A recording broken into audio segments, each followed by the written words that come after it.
What are the fundamental claims, for example?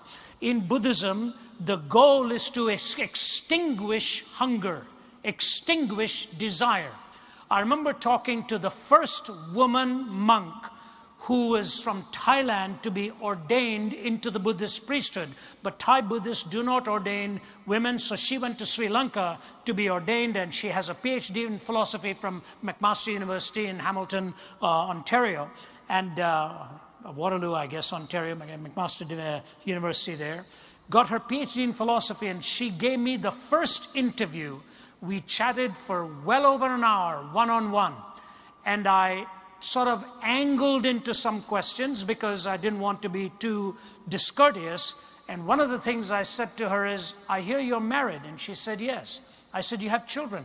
She said, yes. I said, but you're living in a temple by yourself? She said, yes. I said, do you not see your children?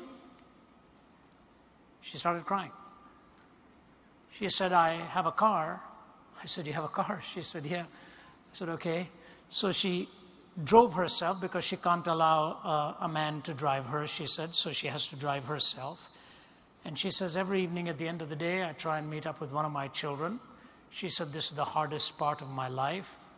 I said, so you are on the journey to extinguishing the desire to be with your children. Is that right? Is that a fair assessment? She kept quiet. And then I said this. I said, the Dalai Lama has as his primary pursuit now the freedom of Tibet. She said, that's right. I said, why does he desire that?